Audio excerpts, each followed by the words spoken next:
மனுநீதியை மனுஸ்மிருதியை கொடுத்தது 1977 அம்பேத்கர். அது யானோ கோஇன்சிடென்ஸ். அதே நாள்ல பெரியார் இங்க கொடுத்தது. அதுக்கு அடுத்து எனக்கு தெரிஞ்சு இதை கொளுத்துறது வந்து தோழர் திருமாவளவன் தான். நம்ம நீதிபதி சாமிநாதன் இல்லையா, எச்சல்ல உருள்றதுக்காக இரு நீதிபதிகள் தீர்ப்பு இருந்தாலும் நான் இப்படிதான். அப்போ அதுதான் அவங்க மனு நீதி. ராவண்யா வழக்கு மைக்கேல்பட்டி பத்தி ஆராய்ச்சி செய்யறாரு. ஏன் மைக்கேல்பட்டின்னு ஊர் 100 வருஷத்துக்கு மேல ஸ்கூல் நடத்துறான். நீ நடத்தினியா? நான் கேட்கிறேன் சார், நான் சீரியஸா கேட்கிறேன். கிறிஸ்டியன் மிஷனரி தான் இந்த பள்ளிக்கூடத்தை நடத்தினா. எந்த வித்தியாலயா இருக்க விவேகானந்தா வித்யாலயா, இந்த வித்யாலயம் எங்க போனாங்க? அப்படிலாம் இப்போது ஆட்சி செய்யறவங்களே யாரு? சனாதானிகள். அவங்க தான் ஆட்சி செய்யறாங்க. அப்போ அவங்களுக்கு வந்து ஒரு தலைமை நீதிபதி வராரு. அவர் ஒரு அம்பேத்கரி, அம்பேத்கரி தெளிவாக்கிறது பெட்டர். ஏன்னா அவர் சொல்றாரு அவங்க குடும்பம் அம்பேத்கரி. அப்போ இந்திய நீதிபதிகள் வரலாற்றிலேயே நானு, தோழர் சந்துரு, இன்னும் எங்களை போன்ற பல நீதிபதிகள் உண்மையின் பேரால், கடவுளின் பேரால் இல்ல, உண்மையின் பேரால் பதவிகள் எடுத்திருக்கோம். ஆனால் அதையும் தாண்டி இவர் கவாய் பதவி ஏற்று வந்தவுடன் ஜெய் பீம் என்கிறார். முதல் முறையாக சொந்த மாநிலம் மும்பைக்கு வருகிறார். மும்பைக்கு வந்த போது அவரை வரவேற்பதற்கு அங்கே கமிஷனர் ஆஃப் போலீஸ் வரவில்லை, அங்கே டிஜிபி தான் புரோட்டோகாலுங்க. புரோட்டோகால் ஏன் வரல? இந்த மாதிரி வேற யாருக்கான செய்வாங்க. இதுக்கு முன்னாடி சந்திரசூட் இருந்தார்ல, சந்திரசூட் இருந்தார்ல, அவர் முதலா வரும்போது வரவேற்க வரலையா நீங்களா? ஏன் அவர் கேட்கிறேன்னா, அவர் அதே மாநிலம், அதே போலதான் போப்டே அதே மாநிலம், வரலையா? அப்போ என்ன இருக்கு உங்க மண்டையில? சனாதானம் இருக்கிறது. அவர் பட்டியல் இனத்தவர், நான் வர வேண்டுமா என்கின்ற சாதி ஆணவ கொழுப்பு இருக்கிறது. அதனாலதான் அவங்க வர மறுக்கிறாங்க.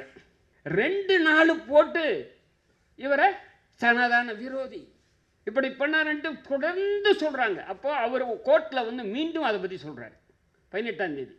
ஐயா, எனக்கு இந்த மாதிரிலாம் எனக்கு நோக்கெல்லாம் கிடையாது, நான் எல்லா மதத்தையும், நான் செக்யூலரிஸ்ட்ன்றார், நான் மதச்சார்பின்மை கிடையாது, நான் எல்லா கோயில்களுக்கும் போவேன், அது எந்த மதமாக இருந்தாலும் போவேன் அப்படின்றாரு. அப்போ என்ன கேட்டீங்கன்னா, குறைஞ்சபட்சம் ஒரு தலைமை நீதிபதி கோர்ட்ல வெளிப்படையா சொல்ற போது அந்த விஷயத்தை முடிக்கணும். அதானே யோக்கியதை. ஏன்னா சனாதானி முடிக்க மாட்டாங்க, அவனுடைய லட்சியம் வேற. சனாதானத்துக்கு எதிராக பேசினா சுப்ரீம் கோர்ட் தலைமை நீதி மேலேயே வடநாட்டில் செருப்பு வீசுறாங்க. சனாதானத்தை கேவலப்படுத்தி நாங்க பேசாத பேச்சா யார? தோழர் திருமாவ, உதயநிதி ஸ்டாலின, இன்னும் யார் யார் பேசுறாங்களோ அவங்கள கேட்டு அவங்க சொல்றாங்க சனாதானத்தை கேவலப்படுத்தி நாங்கள் பேசாத பேச்சா. இங்கே ஒரு இந்துவுக்கு கூட ரோஷம் வரலையா? அப்ப நாம தான் ஜெயிக்கணும் அப்படின்ட்டு அவங்க சொல்ற மாதிரி இதை ஒரு படம் ஒன்று போட்டு அதை வந்து வெளிப்படையாக சனாதானத்தை ஆதரித்து, இந்த மாதிரி நீங்கள் உங்களுக்கு ரோஷம் இல்லை, நீங்க ரோஷம் இருந்தா நீங்களும் செருப்படுத்த அடிக்கணும்ன்றாரு. 100 சேம்பர்ல நீங்க ஏற்கனவே 40 சேம்பர் வச்சிருக்கீங்கன்னா ரைட்டு. அவர் என்ன சொல்றாரு? சபார்டினேட் கோர்ட்ல இருக்கீங்க. நான் ஒரே ஒரு கேள்வி தான் கேட்கிறேன். அதை பத்தி பத்திரிகையில நிறைய எழுதிட்டாங்க, நான் சொல்ல வேண்டியதில்லை, பத்திரிகையில எழுதிட்டாங்க. என்னன்னா, இப்போது உச்ச நீதிமன்றத்தில் 34 நீதிபதிகளில் ஒருவர் தான் பெண் நீதிபதி. 30 சரி பாதியா இருக்கணும்ல, பெண்கள்ல எந்த சாதியானா இருங்க, 17 பேர் இருக்கணும் இல்லையா, இல்ல 10 பேர் இருக்கணும் இல்லையா? ஒரே ஒரு பெண் நீதிபதி தான் நாகரத்னா, அவங்க இருக்காங்க. அதோட மட்டும் இல்ல, இப்போ சமீபத்தில் பாஞ்சோலி அப்படின்றவர், இப்போ நீங்க இது மட்டும் நினைக்காதீங்க, யாரு அம்பானி அதானி குரோனி கேபிட்டலிஸ்ட் மட்டும் இல்ல, உச்ச நீதிமன்றத்திலையும் அவங்க தான் கூட நிறைய பேர் வந்துட்டு இருக்காங்க. இல்ல இதை வந்து பத்திரிகை, இதுவும் பத்திரிகையில் வந்து நான் சொல்றதல்ல. இப்போ நம்மளுடைய சென்னை உயர்நீதிமன்றத்தினுடைய ஸ்ட்ரென்த் வந்து 75 நீதிபதிகள். நமக்கு இணையாக இருக்கக்கூடிய நீதிமன்றம் அல்லது கூடுதலாக இருக்கக்கூடிய நீதிமன்றம்னா டெல்லி, கல்கத்தா, மும்பை, பஞ்சாப், ஹரியானா, அலகாபாத். இந்த நீதிமன்றங்கள்ல இந்த எடுத்துக்கிறப்ப குறைஞ்சபட்சம் 3 பேர் இருப்பாங்களா? தமிழ்நாட்டில் தொடர்ந்து ஒத்தாள் தாங்க இருந்தாங்க, இப்போதான் 2 பேர் இருக்காங்க. தொடர்ந்து ஒத்தாள் தான் இருந்தாங்க, கரெக்டுங்களா? கடந்த 10 ஆண்டுகளாக கிட்டத்தட்ட ஒத்தாள், இப்போ 2 பேர் இருக்காங்க. இப்போ குஜராத்துக்கு 3 பேருங்க. அது கூட என்ன 3 பேர் எப்படி? இப்போ பர்திவாலா அப்படின்ற அவர் நீதிபதி 2028லேருந்து 2030 வரைக்கும் 2.25 வருஷம் இருப்பார் சுப்ரீம் கோர்ட் தலைமை நீதிபதியாக.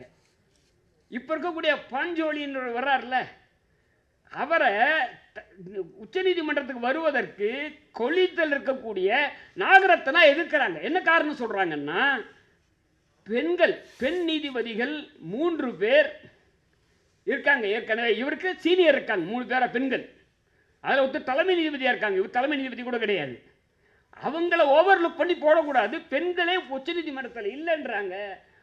அதை அந்த கலிஜத்தில் அவர் இருக்கார், அந்த கொலையில் கவாய் அவர்களும் இருக்கார், சூரியகாந்த் இருக்கார். அப்போ என்னன்னா, இந்த எதுக்காக நான் சொல்கிறேன்னா, உமன் லாயர்ஸுக்காக நான் சொல்கிறேன். அரசமைப்பு சட்ட பாதுகாப்பும் உச்சநீதிமன்றமும். அரசமைப்பு சட்டத்தை யார்கிட்டேருந்து பாதுகாக்கிறது? உச்சநீதிமன்றத்தை யாரிடமிருந்து பாதுகாப்பது? அதுதான் கேள்வி. அதற்கான பதில் சனாதானத்திடமிருந்து பாதுகாப்பது, மனுநீதியிடமிருந்து பாதுகாப்பது. பிரச்சனையே என்ன?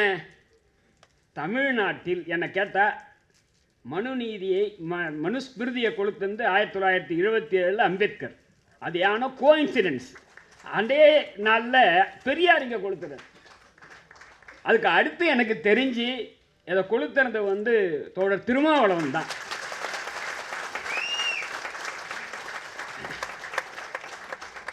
அப்போ நிச்சயமாக உங்கள் பேரில் தாக்குதல் வருங்க.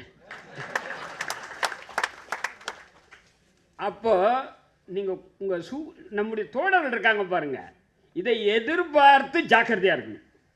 ஏன்னா அந்த மனு நீதியில் இருக்கக்கூடியவங்களுக்கு எந்த நீதியும் கிடையாது. இல்லை, அவங்க பகவத்கீதை அதான சொல்லுது, நீ என்ன வேணா பண்ண. நம்ம இப்போ தெரியும்ல, நம்ம நீதிபதி சாமிநாதன் இருக்காரு இல்லையா, எச்சல்ல உருள்றதுக்காக 2 நீதிபதிகள் தீர்ப்பு இருந்தாலும் நான் இப்படி தான் சொல்லுவேன். அப்போ அதுதான் அவங்க மனு நீதி. இன்னொரு ராவண்யா வழக்கு, மைக்கேல்பட்டி பற்றி ஆராய்ச்சி செய்கிறார். ஏன் மைக்கேல்பட்டின்னு ஊர் அது பேர் அப்படின்னு. அவன் 100 வருஷத்துக்கு மேலே ஸ்கூல் நடத்துகிறான். இனி நடத்தினியா? நான் கேட்குறேன் சார், நான் சீரியஸாக கேட்குறேன். கிறிஸ்டியன் மிஷினரி தான் இந்த பள்ளிக்கூடத்தை நடத்தினான். எந்த வித்தியாலயா இருக்க, விவேகானந்தா வித்யாலயா, இந்த வித்யாலயம் எங்கே போனாங்க அப்படிலாம்? அப்போ இந்த நமக்கு காப்பாற்ற வேண்டியது சட்ட அரசமைப்பு சட்டத்தையும் உச்சநீதிமன்றத்தையும் இதுதான். இப்போது ஆட்சி செய்கிறவங்கள யாரு? சனாதனிகள். அவங்க தான் ஆட்சி செய்கிறாங்க. அப்போ அவங்களுக்கு ஒரு தலைமை நீதிபதி வராரு, அவர் ஒரு அம்பேத்கரிஸ்ட், புத்திஸ்ட். அம்பேத்கரிஸ்ட் தெளிவாக்கிறது பெட்டர். ஏன்னா அவர் சொல்றாரு அவங்க குடும்பம் அம்பேத்கரிஸ்ட். அப்போ இந்திய நீதிபதிகள் வரலாற்றிலேயே இப்போ நான், தோழர் சந்துரு, இன்னும் எங்களை போன்ற பல நீதிபதிகள் உண்மையின் பேரால், கடவுளின் பேரால் இல்லை, உண்மையின் பேரால் பதவிகள் எடுத்திருக்கோம். ஆனால் அதையும் தாண்டி இவர் கவாய் பதவி ஏற்று வந்தவுடன் ஜெய் பீம் என்கிறார். ஜெய் பீம் சினிமாவா இருந்தாலும் சரி, ஜெய் பீம்னு சொன்னா எதிர்வினை இருக்குங்க. அதில் கூட பாருங்க, இந்த காலண்டரில் என்னமோ போட்டான்னு சொல்லி பிரச்சனை பண்ணலாம். அப்போ உங்களுக்கு சனாதானம் நிச்சயமாக உங்களுக்கு பிரச்சனை பண்ணும். உங்களுக்கு அவர் தலைமை நீதிபதி ஆகிறார். யார்? கவாய் அவர்கள் தலைமை நீதிபதி ஆகிறார். ஆயிட்டு முதல் முறையாக சொந்த மாநிலம் மும்பைக்கு வருகிறார். மும்பைக்கு வந்த போது அவரை வரவேற்பதற்கு அங்கே கமிஷனர் ஆஃப் போலீஸ் வரவில்லை, அங்கே டிஜிபி தான் புரோட்டோகாலுங்க. புரோட்டோகால் ஏன் வரல? இந்த மாதிரி வேற யாருக்கான செய்வாங்க. இதுக்கு முன்னாடி சந்திரசூட் இருந்தார்ல, சந்திரசூட் இருந்தார்ல, அவர் முதலா வரும்போது வரவேற்க வரலையா நீங்களா? ஏன் அவர் கேட்குறேன்னா, அவர் அதே மாநிலம், அதே போலதான் போப்டே அதே மாநிலம். வரலையா? அப்போ என்ன இருக்கு உங்க மண்டையில்? சனாதானம் இருக்கிறது. அப்போ இவரை பார்த்தால் அம்பேத்கரிஸ்ட், அவர் பட்டியல் இனத்தவர், நான் வர வேண்டுமா என்கின்ற சாதி ஆணவ கொழுப்பு இருக்கிறது. அதனால தான் அவங்க வர மறுக்கிறாங்க. அப்போ இந்த வழக்கு இருக்கு பாருங்க, இது ஒரு வழக்கு. 16/9 இன்னைக்குன்னு நினைக்கிறேன் நான், 16ஆம் தேதி செப்டம்பர் மாதத்தில் ஒரு வழக்கு வருது. அந்த வழக்கில் கவாய் அமர்வு, இரு நீதிபதிகள் அமர்வு, அந்த ஒரு கோயிலில் கஜூரா, என்ன கஜூரா கோயிலில், அதாவது அது பாதுகாக்கப்பட்ட இடம். இப்போ கங்கை கொண்ட சோழபுரம் நிறைய இருக்குது, இங்கே கைலாசநாதர் கோயில் இருக்குது. அங்கெல்லாம் போய் அதெல்லாம் ஏஎஸ்ஐ கண்ட்ரோலில் இருக்குது, தொல்லியல் துறையினுடைய கட்டுப்பாட்டில் இருக்கிறது. அதை போய் அதில் கை வைக்கிறது யாருக்கு அதிகாரம் கிடையாது, ஏஎஸ்ஐ மட்டும்தான் செய்யணும், அதான் சட்டம். அப்போது இந்த ஒரு வழக்கு வருது. அந்த வழக்கில் சொல்கிறாங்க, ஒரு விஷ்ணு சிலை கொஞ்சம் ஊனமடைந்திருக்கிறது, அதை சரி செய்ய சொல்லி ஏஎஸ்ஐக்கு உத்தரவு போடுங்க. ஏஎஸ்ஐ நான் கேட்டால் மறுத்துட்டாங்கன்றாங்க. அப்போ கவாய் சொல்கிறாரு, இல்லைங்க, இது அதிகாரம் கோர்ட்டுக்கு கிடையாது, இதுக்கு சட்டம் இருக்குது, சட்டத்தில் ஏஎஸ்ஐ தான் செய்ய முடியும், எதுவும் டச்சு பண்ணாது, பழமையை காப்பது தான் ஏஎஸ்ஐயோட வேலை அப்படின்ட்டு நான் செய்ய முடியாதுங்க அப்படின்றார். அவர் தொடர்ந்து அதை வாதிட்டு கொண்டே இருக்கிறதுனால சொல்கிறாரு, நீங்கள் போய் வேணா உங்கள் கடவுள்கிட்ட கேளுங்கன்றார். இதை தாண்டி இல்லை, அதை வந்து அவர் பொறுமை இதாக தான் சொல்கிறார், அதை கிண்டலாலும் சொல்ல. உடனே என்ன நடக்குது தெரியுங்களா? உடனே அது 16ஆம் தேதி 2 நாள் ட்ரோலிங், இணைய வழி தாக்குதல். என்ன கேட்டால் ட்ரோலிங்கு தமிழாக்க இணைய வழி தாக்குதல்ன்றாங்க. 2 நாள் போட்டு இவரை சனாதன விரோதி இப்படி பண்ணாருன்ட்டு தொடர்ந்து சொல்கிறாங்க. அப்போ அவர் கோர்ட்டில் வந்து மீண்டும் அதை பற்றி சொல்கிறார் 18ஆம் தேதி.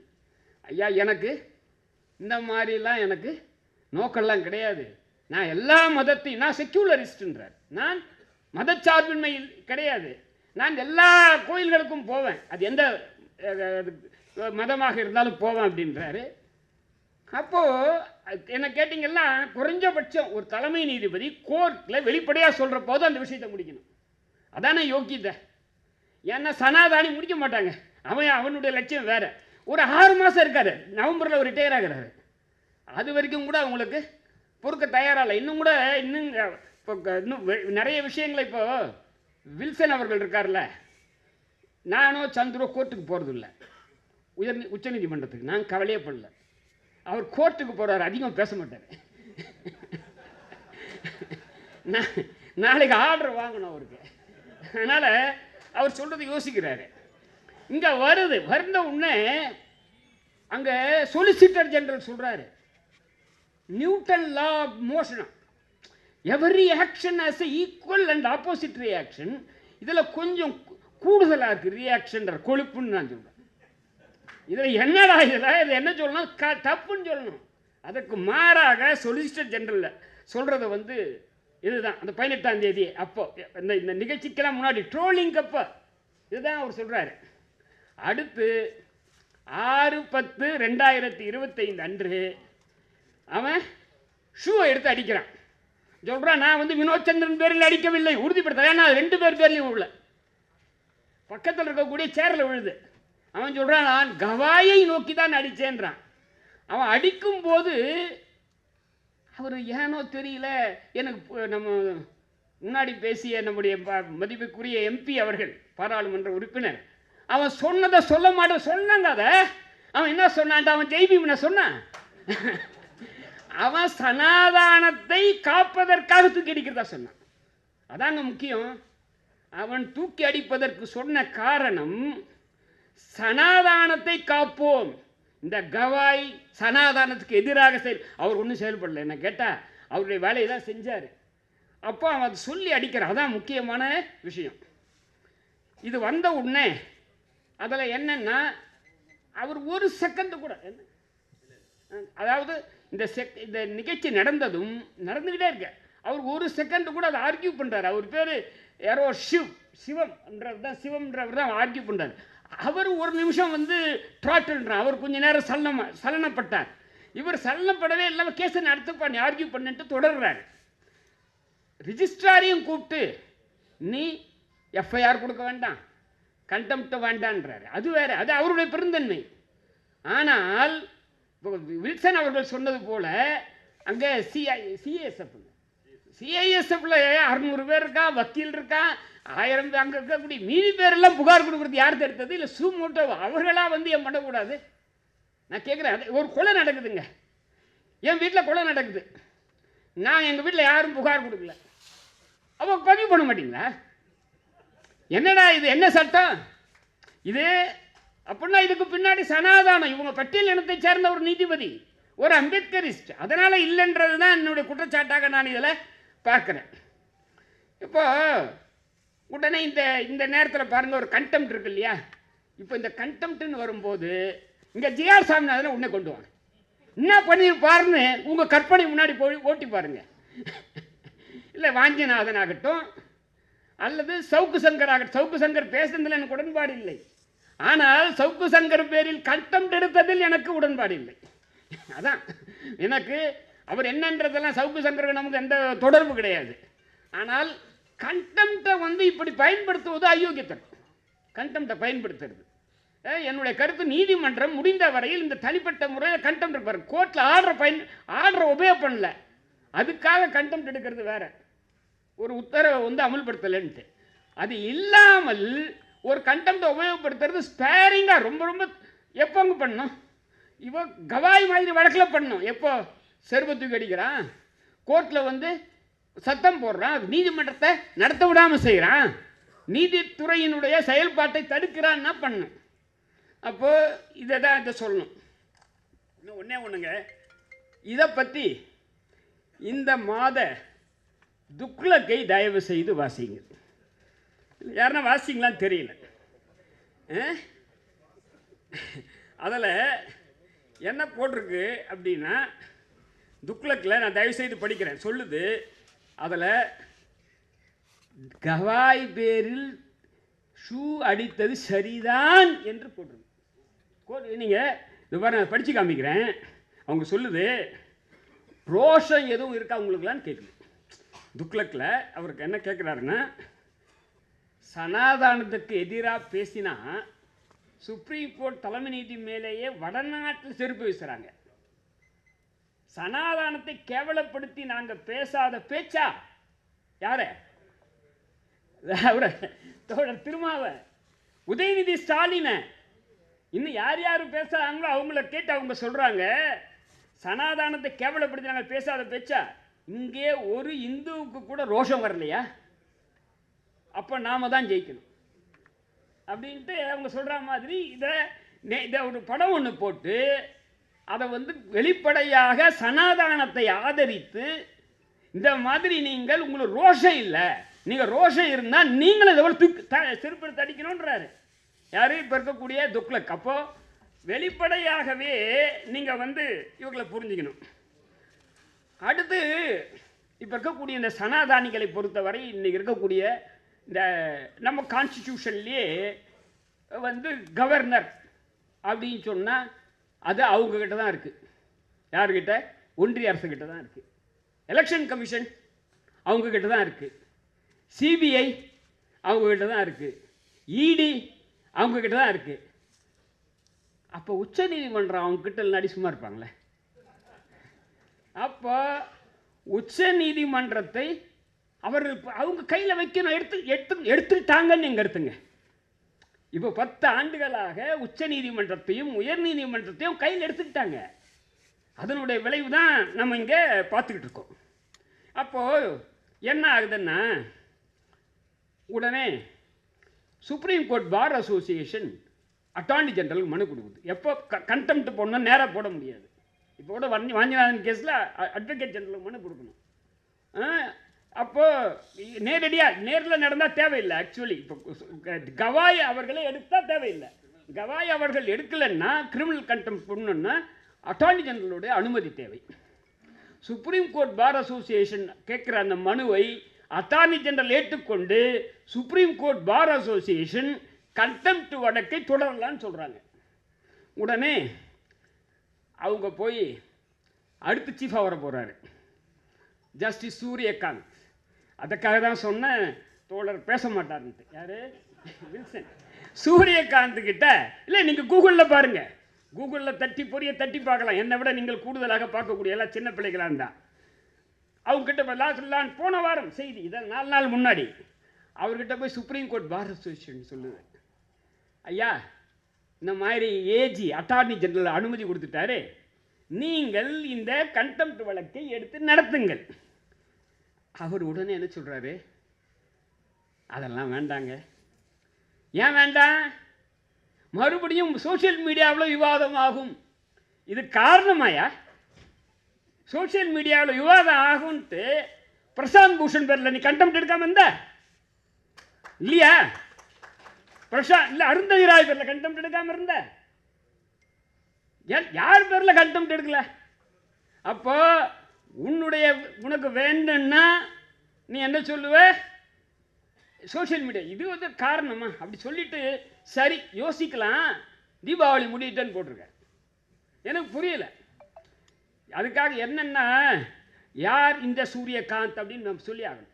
யார் இந்த கவாய மாதிரி, யார் இந்த சூரியகாந்த் அப்படின்ட்டு அடுத்த வருஷம் இருக்க போறாரு. பெண் வழக்குரைஞர்கள் இருக்காங்கல்ல, பெண் வழக்குரைஞர்கள்லாம் ஒரு வழக்கு போடுறாங்க சுப்ரீம் கோர்ட்டில். என்ன போடுறாங்க? எங்களுக்கு சேம்பரில் எங்களுக்கு ஒரு முன்னுரிமை தரணும்னு கேட்குறாங்க. என்ன கேட்டால் ஆர்டிகல் 15(3) இருக்குன்னு நான் கருதுறேன். ஆனால் அந்த சேம்பரில் தரணும்னு போட்ட உடனே அதை இப்போ அதுலேயும் இதே தான் கடுமையாக வாதம் நடந்து அதில் அவர் சொன்ன கருத்துக்கள் இருக்கு பாருங்க. அவர் என்ன கருத்து சொல்கிறாருன்னா, சபார்டினேட் கோர்ட்டில் நீங்கள் 35% இருக்கீங்க. இது ஒரு காரணமாக தெரியல. எத்தனை சேம்பர் இருக்குன்னு சொல்லணும். 100 சேம்பரில் நீங்கள் ஏற்கனவே 40 சேம்பர் வச்சுருக்கீங்கன்னா ரைட்டு. அவர் என்ன சொல்கிறார், சபார்டினேட் கோர்ட்டில் இருக்கீங்க. நான் ஒரே ஒரு கேள்வி தான் கேட்குறேன். அதை பற்றி பத்திரிக்கையில் நிறைய எழுதிட்டாங்க, நான் சொல்ல வேண்டியதில்லை. பத்திரிக்கையிலே எழுதிட்டாங்க. என்னென்னா, இப்போது உச்ச நீதிமன்றத்தில் 34 நீதிபதிகளில் ஒருவர் தான் பெண் நீதிபதி. சரி பாதியாக இருக்கணும்ல பெண்களில், எந்த சாதியானா இருங்க, 17 பேர் இருக்கணும் இல்லையா, இல்லை 10 பேர் இருக்கணும் இல்லையா. ஒரே ஒரு பெண் நீதிபதி தான் நாகரத்னா, அவங்க இருக்காங்க. அதோட மட்டும் இல்லை, இப்போ சமீபத்தில் பாஞ்சோலி அப்படின்றவர், இப்போ நீங்கள் இது மட்டும் நினைக்காதீங்க, யார் அம்பானி அதானி குரோனி கேபிட்டலிஸ்ட் மட்டும் இல்லை, உச்ச நீதிமன்றத்திலையும் அவங்க தான் கூட நிறைய பேர் வந்துட்டுருக்காங்க. இல்லை இதை வந்து பத்திரிக்கை, இதுவும் பத்திரிக்கையில் வந்து நான் சொன்னதல்ல. இப்போ நம்மளுடைய சென்னை உயர்நீதிமன்றத்தினுடைய ஸ்ட்ரென்த்து வந்து 75 நீதிபதிகள். நமக்கு இணையாக இருக்கக்கூடிய நீதிமன்றம் அல்லது கூடுதலாக இருக்கக்கூடிய நீதிமன்றம்னா டெல்லி, கல்கத்தா, மும்பை, பஞ்சாப், ஹரியானா, அலகாபாத். இந்த நீதிமன்றங்களில் இதை எடுத்துக்கிறப்ப குறைஞ்சபட்சம் 3 பேர் இருப்பாங்களா. தமிழ்நாட்டில் தொடர்ந்து ஒத்தாள் தாங்க இருந்தாங்க, இப்போ தான் 2 பேர் இருக்காங்க. தொடர்ந்து ஒத்தாள் தான் இருந்தாங்க, கரெக்டுங்களா? கடந்த 10 ஆண்டுகளாக கிட்டத்தட்ட ஒத்தாள், இப்போ 2 பேர் இருக்காங்க. இப்போ குஜராத்துக்கு 3 பேருங்க. அது கூட நான் 3 பேர் எப்படி? இப்போ பர்திவாலா அப்படின்ற அவர் நீதிபதி 2028லேருந்து 2030 வரைக்கும் 2.25 வருஷம் இருப்பார் சுப்ரீம் கோர்ட் தலைமை நீதிபதியாக. இப்போ இருக்கக்கூடிய பாஞ்சோலின்ற வர்றார்ல, அவரை உச்ச நீதிமன்றத்துக்கு வருவதற்கு கொலித்தல் இருக்கக்கூடிய நாகரத்னா எதிர்க்கிறாங்க. என்ன காரணம் சொல்றாங்கன்னா, பெண் நீதிபதிகள் 3 பேர் இருக்காங்க ஏற்கனவே, இவருக்கு சீனியர் இருக்காங்க 3 பேரா பெண்கள். அதில் ஒருத்தர் தலைமை நீதிபதியாக இருக்காங்க, இவர் தலைமை நீதிபதி கூட கிடையாது. அவங்கள ஓவர்லுக் பண்ணி போடக்கூடாது, பெண்களே உச்ச நீதிமன்றத்தில் இல்லைன்றாங்க. அந்த கலிஜத்தில் அவர் இருக்கார், அந்த கொலையில் கவாய் அவர்களும் இருக்கார், சூரியகாந்த் இருக்கார். அப்போ என்னன்னா, இந்த எதுக்காக நான் சொல்கிறேன்னா, உமன் லாயர்ஸுக்காக நான் சொல்கிறேன். அப்புறம் முக்கியமாக பீகார் எஸ்ஐஆரும் அவர் தான் பண்ணார். உங்களுக்கு அது ஒரு பெரிய கான்ட்ராவர்சி. அது என்னன்னு தெரியல. 45 லட்சம் பேர் வாக்காளர் பட்டியலிருந்து நீக்கப்பட்டார்கள். அதை பற்றி அவர்கள் வந்து பார்ப்பாங்க அப்படின்ட்டு அவர் சொல்லியிருக்காரு. 2 இறுதியாக நான் வந்து முடிக்கிறதுக்கு முன்னாடி ஒன்று சொல்லி ஒரு 2-3 விஷயத்தை சொல்லி முடிக்கணும்னு நினைக்கிறேன். இப்போ சமீபத்தில் இதையும் பாருங்க, ஜஸ்டிஸ் அதுல் ஸ்ரீதரன் இப்போ ATU அதுல் ஸ்ரீதரன் அப்படின்ற ஒரு மத்திய பிரதேசத்தில் இருக்கக்கூடிய நீதிபதி. அவர் அங்கே கொலேஜியத்தில் இருக்கார். கொலேஜியத்தில் இருக்கக்கூடியவரை அவரை சத்தீஸ்கருக்கு மாற்றுறாங்க. கொலேஜியம் சத்தீஸ்கரில் போனாலும் கொலேஜியத்தில் இருப்பார். ஆனால் உச்ச நீதிமன்றம் தலையிட்டு இவர் அவங்க மத்திய அரசு தலையிட்டு, அதே கவாய் அவர்கள் வெளிப்படையாக ஸ்டேட்மெண்ட்டை விட்டுருக்காரு. இதில் தலையிட்டு இவரை அலகாபாத்துக்கு மாற்றுங்கன்றாங்க. ஏன் அலகாபாத்துக்கு போனால் அவர் 7வது நீதிபதியாக இருப்பார். உங்களுக்கு கொலேஜியம்னா 1 to 3 தான் கொலேஜியம். யார் இந்த அதுல் ஸ்ரீதரன்? உங்களுக்கு அவர் 14-10 இன்னைக்கு ஒரு தீர்ப்பு கொடுத்துருக்காரு. அந்த 14-10 தீர்ப்பில் என்னன்னா, நம்ம ஊர் மாதிரி நினைக்காதீங்க. இங்கே வந்து பட்டியல் இனத்தவருக்கு தான் இந்த பிரச்சனை. அங்கே மத்திய பிரதேசத்தில் ஓபிசி ஒருத்தர், அந்த ஓபிசி வந்து ஒரு மீம்ஸ் போடுறான். ஒரு பாண்டே பேரில் ஒரு வந்து அன்னு பாண்டே, அவனை பற்றி ஒரு மீம்ஸ் போடுறான். அன்னு பாண்டே அந்த கிராம சபையால் தண்டிக்கப்பட்டவன். தண்டிக்கப்பட்டது சம்பந்தமாக தான் மீம்ஸ் போடுறான். உடனே அந்த ஊர் கூடி அவனுக்கு அதுக்கு முன்னால் அவனுடைய அன்னு பாண்டேவினுடைய காலை கழுவி அந்த தண்ணீரை குடிக்க வேண்டும் என்று தீர்ப்பளித்தார்கள். இதான் இல்லை, இப்போ வந்து 14/10/2025 தீர்ப்பு. இது தீர்ப்பளித்தார்கள். இதை அவன் செஞ்சுட்டு அதில் அவன் சொல்கிறான், நீ வந்து உயர் சாதிக்காரர்களுக்கெல்லாம், யார் ஓபிசிக்கு நீ சேவை செய்ய வேண்டும் என்று சொல்றாங்க. ஜெய் ஸ்ரீராம் மாதிரி அவன் சொல்கிறான், நான் செய்கிறேன்ட்டு. அதுக்கு அடுத்து வீடியோவில் இப்போ கோகுல்ராஜ் கேஸில் கோகுல்ராஜே சொல்லுவார், நானே சூசைட் பண்ணிக்கிறேன்ட்டு. அதை ஃபோரன்சிக் சொல்லிட்டாங்க, இது ஒரு ஏமாத்து அப்படின்னு சொல்லி. அதே மாதிரி இந்த ஜட்ஜி சொல்கிறாரு, வச்சுக்கிட்டு படிக்கிறான், என்னது இவர் காலக்கடுன்னு அவர் குரு அப்படின்னு சொல்ல வைக்கிறான். சொல்ல வச்சுட்டு அதுக்கு அடுத்து இந்த இந்த வழக்கு இந்த நீதிபதி எடுத்து அதுல் ஸ்ரீதரன் எடுத்து அதில் வழக்கு பதிவாகுது. அதில் இதெல்லாம் தப்பு, இந்த செக்ஷன்லாம் போடுறதுக்குள்ளே நான் போகலை, செக்ஷன்லாம் போடணும் அப்படின்னு சொல்லிட்டு அவர் 2 சம்பவத்தை சொல்கிறாரு. இந்த மத்திய பிரதேசத்தில் ஷெட்யூல் ட்ரைப் ஒருத்தன் பேரில் உயர் சாதிக்காரன், அது பிராமணர், அவர் ஒன்றுக்கு போகிறான். உங்களுக்கு தெரிஞ்சிருக்கும். அப்போ சௌஹான் சீஃப் மினிஸ்டராக இருக்கார். அவர் அரசியல் பண்ணி அவர் வந்து அவர் அந்த ஷெட்யூல் ட்ரைப் காலை கழுவி அவர் வந்து பாவ விமோசனம் கேட்டார் அவனுக்கு பதிலாக. அதே மாதிரி அவர் இதை சொல்கிறாரு, the incident of the shoe being thrown at chief justice of India அவர் பதிவு பண்ணுறாரு. அடுத்து the suicide committed by senior is also scheduled caste additional director general of police in Haryana. நம்ம தமிழ்நாட்டில் விஷ்ணுபிரியா ஐபிஎஸ் ஆஃபீஸர், ஏன் அவங்க சூசைட் பண்ணுறாங்க அப்படின்றது இதெல்லாம் சொல்லிவிட்டு, எனக்கு அதில் இந்த தீர்ப்பில் அப்படி எனக்கு உடன்பாடு இல்லை. ஏன்னா நான் நேஷ்னல் செக்யூரிட்டி ஆக்டே நான் எதிர்க்கிறேன். அவர் அதில் போடுன்றார். இவர் ஜட்ஜி சொல்கிறாரு, இவங்க பேரில் இந்த சட்டம் மட்டும் இல்லாமல் தேசிய பாதுகாப்பு சட்டத்தில் இப்படி பண்ணவனை உள்ளே போடுன்றார். அப்போது இதெல்லாம் இந்த மாதிரி சனாதானம் வந்து இங்கே ஆட்சி செய்யுது. அப்போது இதில் நமக்கு என்னங்க வழி? ஏன் தூக்கி அடிக்கிறாங்க, ஏன் எரிகிறான்? நான் கேட்குறேன், அது பதில் சொல்லுங்கள். ஏன் எரிகிறான்? 34 நீதிபதிகளில் ஒரு 25 பேர் எஸ்சி எஸ்டி ஓபிசி முஸ்லீம் பெண்கள் இருக்கான்னு வச்சிங்களேன், தூக்கி எறிவானா? இதுவரையில் உச்ச நீதிமன்றத்தில் 1950 இப்போ 2025 வரையில் கவாய் உட்பட 7 பேர் தான் உச்ச நீதிமன்றத்தில் நீதிபதி வந்திருக்காங்க. இன்னைக்கு நீங்கள் கணக்கெடுங்க, 34 பேரில் ஒரு குறிப்பிட்ட சமூகத்தை சேர்ந்தவங்கள என்ன 5 பேர் இருப்பாங்களா? இல்லை அது தெரியல, 5 பேர் இருப்பாங்க. இல்லை பனியா, நிறைய பனியாஸ் இருப்பாங்க. வட இந்தியாவில் நம்ம மகேஸ்வரின்னு பேர் இருப்பா. பொம்பளை நினச்சிடாதீங்க, பனியா கம்யூனிட்டி பேர் மகேஸ்வரி. அப்போ இதுதான் வந்து இதில் முக்கியமான. தமிழ்நாட்டை எடுத்துங்க, 50 வருஷத்துக்கு முன்னாடி ஒரு போனாருங்க, 1973 போனார் வரதராஜன். அதுக்கப்புறம் ஏங்க ஒரு ஷெட்யூல் காஸ்ட் ஜட்ஜை அனுப்ப மாட்டிங்களா? கேட்குறேன். இந்த கேள்வியை யார் கேட்குறது? இல்லை மீதி எடுத்தாவது இந்த மாதிரி அவனுக்கு இது வருதா? இதை விட worst schedule try schedule try வந்து உச்சநீதிமன்றத்தில் இது வரைக்கும் ஒரே ஒருத்தர் தான் இருந்திருக்கார் என்னுடைய கணக்குப்படி. ஏன்னா தவறு சீமா தான் கரெக்ட், அவர் தவிர யாருமே இல்லை. நீங்கள் இதெல்லாம் இதான் நினச்சிடாதீங்க, பேக்வர்ட் கம்யூனிட்டிக்கு தான் நிலைமை. மோகன் கோபால் அப்படின்ற ஒரு ஆக்டிவிஸ்ட், அவர் முன்னாடி இதெல்லாம் இருந்தவர், இந்த இப்போ லா காலேஜ், நேஷ்னல் லா காலேஜோடைய வைஸ் சான்சலராக இருந்தவர், அங்கே எங்கள் நேஷ்னல் ஜுடிஷியல் அகாடமி டைரக்டராக இருந்தவர் சொல்கிறாரு, இதுவரையில் எந்த யாதவும் உச்சநீதிமன்றத்துக்கு போனதில்லை. நீ லல்லு பிரசாத் யாதவ், முலாயம் சிங் யாதவ்லாம் சீஃப் மினிஸ்டர் ஆகலாங்க, உச்சநீதிமன்றத்துக்கு போக முடியாது.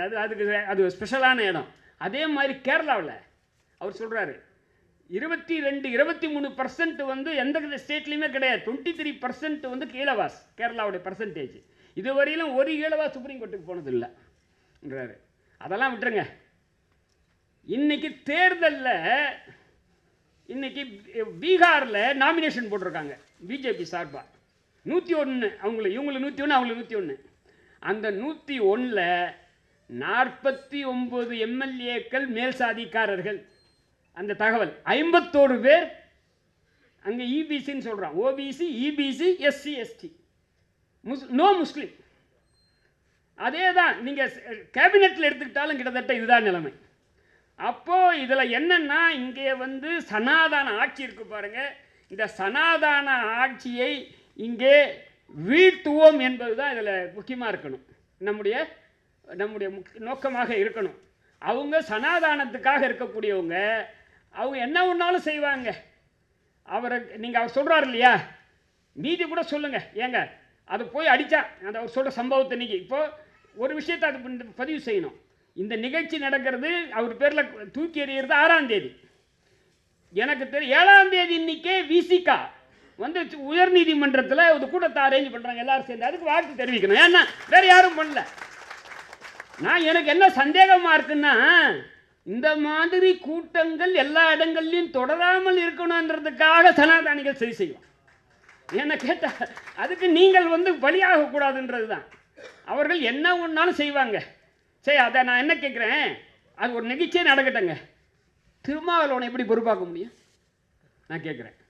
அது எப்படின்னா, நான் வந்து இப்போ இங்கே கரூர் ஸ்டாம்பீடுக்கு ஒரு ஜட்ஜி எதிராக சிபிஐ என்கொயரி போடுறாங்க. அந்த மாதிரி நான் கேட்குறேன், ஸ்டாம்பீடுக்கு நான் விஜயையும் குற்றம் சொல்லவில்லை, ஸ்டாலினையும் குற்றம் சொல்ல முடியாது. இந்த மாதிரி இந்த கூட்ட நெரிசல் இறந்து போனது ஒன்று, இது ஒன்றும் புதுசல்ல. தமிழ்நாட்டில் சமீபத்தில் ஜெயலலிதா வந்து சீஃப் மினிஸ்டராக இருக்கும்போது இதை விட கூடுதலாக மகாமகத்தில் அந்த அம்மா குளித்தப்போ 48 பேர் இறந்து போயிருக்காங்க, 31 இல்லை. அடுத்து 2005, இது கூட கூகுளில் போட்டால் வரும். 2005 எம்ஜிஆர் நகரில் வெள்ள நிவாரண நிதி தந்த போது 50 பேர் இறந்து போயிருக்காங்க. அப்போது சமீபத்தில் குஜராத்தில் மராபியா என்ற இடத்துல பார்பி என்ற இடத்துல பாலம் போகிறப்போ 140 பேர் இறந்துருக்காங்க. அது சுப்ரீம் கோர்ட்டில் விளக்கு இருக்காங்க, சிபிஐ ஆர்டர் போடல. அப்போது நீங்கள் அவங்க வந்து என்ன ஒன்றாலும் செய்வாங்க. நீங்கள் இதை பாருங்கள், அவங்க சொல்கிற வார்த்தையெல்லாம் எதையும் காப்பாற்ற மாட்டாங்க. உச்சநீதிமன்றத்தையும் அவங்க கையில் வச்சுருப்பாங்க. ஜம்மு காஷ்மீர்லாம் என்ன பண்ணாங்க, இன்னும் மாநில அந்தஸ்து தரல. சந்திரசூட் என்ன சொன்னார், ஒன்றிய அரசின் வாக்குறுதியை ரெக்கார்ட் பண்ணார். ஒன்றிய அரசின் வாக்குறுதியை ரெக்கார்ட் பண்ண போதுமா? நம்மால் கேட்கல எவனும். யார் பிபிசிக்காரன் கேட்டான் அவரை பிடிச்சி, என்னையா நீ 370 நீ என்ன வேணா சொல்லு, 370 அப்போல் பண்ணு, நீ ஏன் கால வரையறை கொடுக்கல, உடனே பண்ணல அப்படின்னு கேட்டான். அதுக்கு சந்திரசூட்டுக்கு வந்து பதிலே கிடையாது. அப்போ இறுதியாக நான் இதை சொல்லி இதை முடிக்கிறேங்க. என்னென்னா, இது வந்து ஒயர் இருக்கு, த ஒயரில் இருக்கக்கூடிய வரதராஜன் அவர்கள் ஒரு மிக சிறிய வீடியோ போட்டிருந்தார். அதுதான் இந்த நிகழ்ச்சி. கவாய்க்கு பதிலாக சந்திரசூட் அவர்களை பார்த்து, ஒரு இஸ்லாமிய இளைஞன் நீ பாபர் மசூதி தீர்ப்பு வழங்கியதற்காக தூக்கி எறிகிறேன்னா இந்தியாவே கொதித்திருக்குமா, கொதித்திருக்காதா? சனாதானிகள் எப்படி இருப்பாங்க? அதே மாதிரி நாமெல்லாம் இதுக்கு கொதித்து எழ வேண்டும். இதை எதிர்த்து கண்டன போராட்டங்களை தொடர்ந்து நடத்த வேண்டும். இந்த சதி வலைக்கு உள்ளாகக்கூடாது என்று கூறி விடைபெறுகிறேன். நன்றி, வணக்கம்.